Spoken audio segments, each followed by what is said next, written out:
በስተመጨረሻም እንግዲህ ማለት ነው የራሷ የሆነ ንብረት ለማስመለስ እንግዲህ ጥግ ድረስ ተጉዛለች ማለት ነው። እንዲሁም ጠበቃዋ እንደ በፊቱ የሆነ ስህተት አይሰራም፣ በእርግጠኝነት ሁሉ ያንቺ የሆነ ነገር አስመልስልሻለሁ፣ ምንም ያክል ንብረትሽ ማለት ነው አሁን በአቶ ገዛኝም ሆነ እንዲሁም በቤቲ ሆነም ግን ደግሞ ያንቺ የሆነ ነገር በእርግጠኝነት እመልስልሻለሁ በማለት እንግዲህ ለአለምዬ ቃል ገብቶላታል ማለት ነው። አሁን ላይ እንግዲህ አቶ ገዛኝ የደረሰባቸው ይመስላል። ምክንያቱም እንግዲህ አለምዬና እንዲሁም ደግሞ ናቲ ያው ትሁት የደበቀችላቸውን ወርቅ ማለት ነው ለማንጣት ቀሪ የሆነው የአለምዬ ንብረት ነው ማለት ነው። እሱን ለማንጣት እንዲሁም ደግሞ ለጠበቃው የሚከፍሉት ስላጡ የግድ ያንን ወርቅ ሄደን መፈለግ አለብን በማለት ማለት ነው ወደ ቤት አመርተው ነበረ።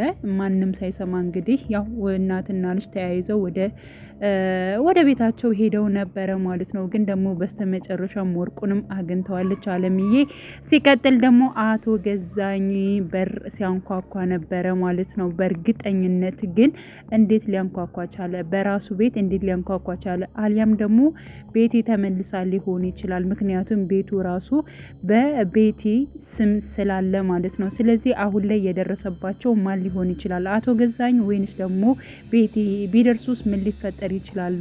ያገኙትን ወርቅ አሁን ላይ አቶ ገዛኝ ይወስድባቸዋል ወይንስ ደግሞ አይወስድባቸውም የሚለው ነገር እጅጉን በጣም አሳሳቢ ነው የሚሆነው። ሲቀጥል ደግሞ አቶ ገዛኝን ያው ትሁትን እያስጨነቃት ይገኛል። ምክንያቱም ወርቁን እንድታመጪው እፈልጋለሁኝ፣ አንቺው አንቺ ሌባ እያለ እንግዲህ ራሱ ከቦርሳ ውስጥ አስገብቶ ሲፈትሽ ስላላገኘው ብቻ ማለት ነው አንቺ እያለ እያስቸገራት ነው። እሱስ ምን ላይ ሊደርስ ይችላል የሚለው ነገር አሳሳቢ ይሆናል ማለት ነው። ሌላው እንግዲህ ትሁት አሁን ያለችበት ሁኔታ እጅጉን በጣም እየተበሳጨች ትገኛለች ማለት ነው። ምክንያቱም ናቲም ያው በእናቱ ነገር ወይንም ደግሞ ባለው በንብረቱ ላይ ማለት ነው በዛ ምክንያት አሁን ላይ በቂ የሆነ ለሱ የተደረገ ነገር ገንዘብ ስለሌለ አሁን ላይ እንግዲህ ትሁትም ሆነ እንዲሁም ደግሞ ናቲ ህይወታቸውን መቀጠል አልቻሉም ማለት ነው። ምክንያቱም የናቴ ንብረት ቢመለስ ነው እኔና አንቺ እንደፈለግነ ይብን ህይወት ጀምረን የምንኖረው፣ ካለዚያ ግን በጣም ብዙ ውስብስብ ነገሮች አሉ፣ እባክሽን ትሁትዬ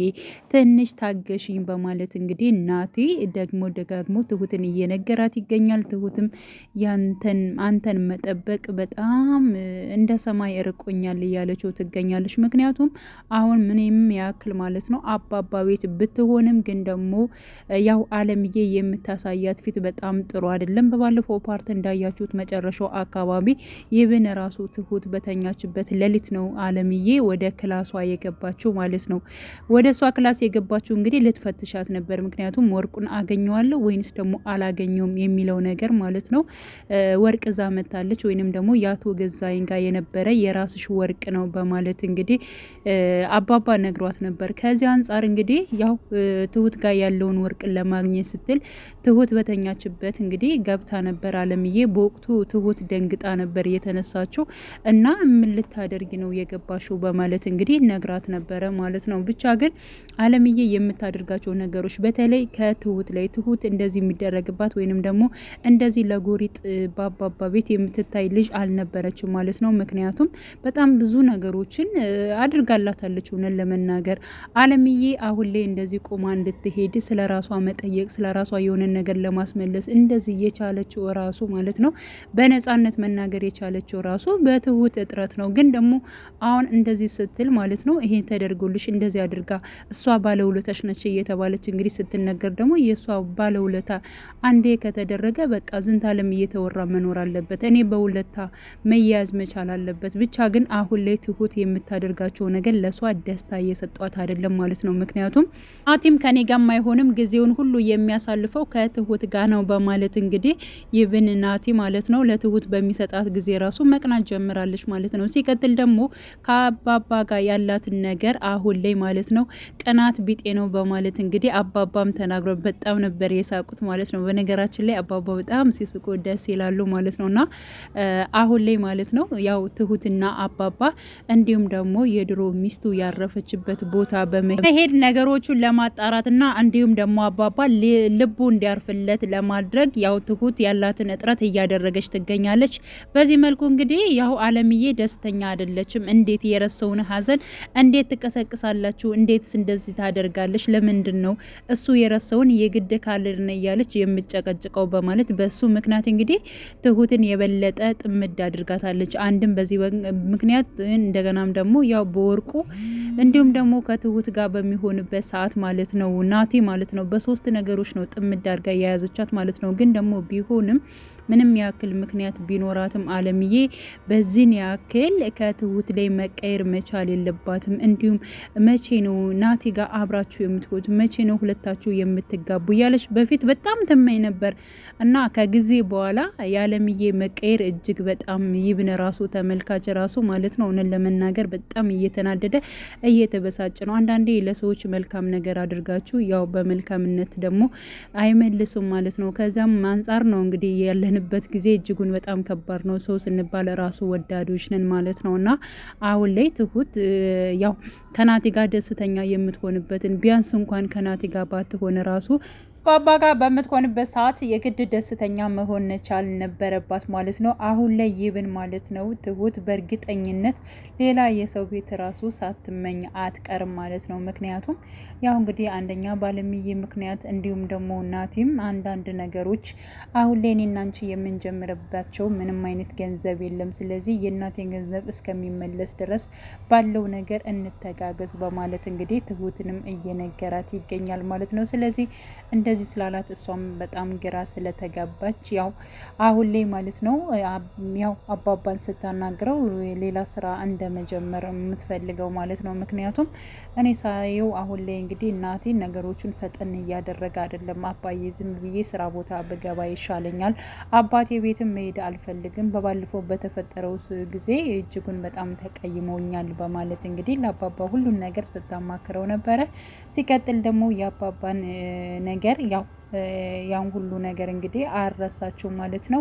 ማየት ባለብን በቻልነው መጠን እንሄዳለን ባሉት መሰረት እንግዲህ ሄደው ነበረ ማለት ነው። ስለዚህ ምንም አይነት ተስፋ የለም ባለበት ሰዓት አባባ ትሁትም ለምንድን ነው አባዬ ተስፋ የሌለው? በጣም ተስፋ አለ እንጂ አንዳንድ ነገሮችን የጠየቅናቸው ሰዎች አቅጣጫ ነግረውናል። ስለዚህ ነገሮችን ቀስ ብለን በአንድ ቀን ሳይሆን ቀስ ብለን ደጋግመን በመጠየቅና ቦታው ድረስ በመሄድ አንተ የተመኘኸውን ነገሮች በሙሉ ማድረግ እንችላለን በማለት እንግዲህ ወስናለች ማለት ነው። በነገራችን ላይ ጠበቀው ማለት ነው የቤቲን ንብረት እንዲሁም ደግሞ ለአለምዬ የሚገባትን እመልስልሻለሁ፣ ምንም ችግር የለውም፣ ህጉም እንደዚያ ነው የሚፈቅደው፣ ያንቺ የሆነን ነገር አሳልፎ አቶ ገዛኸኝ ለቤቲ መስጠት እንደሌለበት የታወቀ ነው። ስለዚህ በህጉ መሰረት እያንዳንዱ የራስሽን ንብረት እመልስልሻለሁ በማለት እንግዲህ ቃል ገብቶላታል። ምንም አይነት ነገር የመጭበርበር ወይንም እንደ ሌሎቹ በብር የሚታለል ነገር የለም አታስቢ በማለት እንግዲህ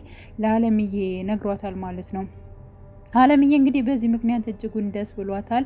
ሲቀጥል ደግሞ ደስታዋን ማለት ነው ለቤቲም እንደዚሁም ደግሞ ለአባባም ለናቲም ተናግራለች ማለት ነው። ግን ደግሞ በዚህ ሁኔታ ላይ እጅጉን ደስታ ያልታየባት በወቅቱ ያው ትሁት ነበረች ማለት ነው። እና እናቴ ሲመለከታት ነበረ እና እናቴ እንደዚህ ጠበቃው እንደዚህ ብሎኛል ስትል ለምንድን ነው አንቺ ደስተኛ ያልሆንሽው?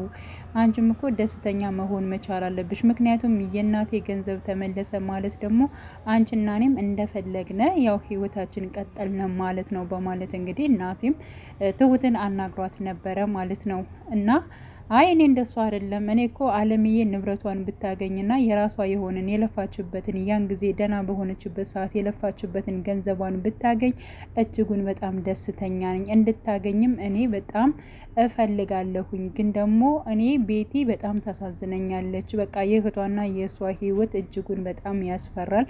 ሲቀጥል ደግሞ እህቷን ለማሳከም እጅግ በጣም እየተመኘች ለችበት ሰዓት እንግዲህ ብሯ ሲወሰድ ደግሞ እጅጉን በጣም ያሳዝነኛል። ስለዚህ እኔ በሁለቱም በኩል ነኝ። ቤትም ያለችበት ሁኔታ እጅጉን በጣም ታሳዝናለች። አለምዬም የራሷ የሆነ ንብረቷ እንዲመለስላት በጣም ፍላጎቴ ነው በማለት እንግዲህ ያው ተናግራለች ማለት ነው። እናሽ በቃ ኮረፍሽና እንዲሁም ደግሞ የከፋች ስለመሰለኝ ነው በማለት እንግዲህ ያላትን የተሰማትን ነገር እንግዲህ ያው ትሁትም ተናግራለች ማለት ነው። ስለዚህ አሁን ላይ ማለት ነው በእርግጠኝነት ያው ትሁትም ለመረዳት እየቻለች ነው። በነገራችን ላይ ሁላቸውም ያሉበትን በጭንቀት ያለምዬንም እንደዚሁም ደግሞ የናቲን ማለት ነው። ግን ደግሞ ያለምዬን ነገር ደግሞ አሁን ላይ ያሰበችውና እንዲሁም ደግሞ ያቀደችው ነገር መሳካት መቻል አለበት ማለት ነው። ምክንያቱም እንግዲህ አለኝ ያለችውን ማለት ነው የመጨረሻ ራሱን ማስረጃ አሳልፋ ለጠበቃው ሰጥታለች፣ ፍላሹን ማለት ነው። ስለዚህ በጣም ወንጀል የሰራበት ፍላሽ ነው እና ያለኝ ነገር የመጨረሻው እሱ ሊጥል የሚችለው ይሄ ነው አደራ ብላ በማስጠንቀቅ ነው የሰጠችው ማለት ነው። እና ይህ ግለሰብ ከአቶ ገዛኸኝ ጋር ሊሰራ ይችላል ወይንስ ደግሞ የአለምዬን ሀቅ ሊያወጣላት ይችላል? እንዲሁም ደግሞ እስር ቤት እንዲገባ ትፈልጋለች ማለት ነው። ስለዚህ ይህ መረጃ ካላት ደግሞ አጠቃላይ ወይንም ደግሞ እውነተኛ ከሰራላት ጠበቃዋ በእርግጠኝነት አቶ ገዛኸኝ ቀጣይ ፓርት ማለት ነው እስር ቤት የሚገባ ይሆናል ማለት ነው። ውድ ቻናሌ ተከታታዮች ቤተሰቦቼ በያላችሁበት ሰላማችሁ ይብዛልኝ። ለቤቴ አዲስ የሆናችሁ የደውል ምልክቱን በመጫን ቤተሰብ ይሁኑ ለማለት እወዳለሁ። መልካም ጊዜን ተመኘውላችሁ።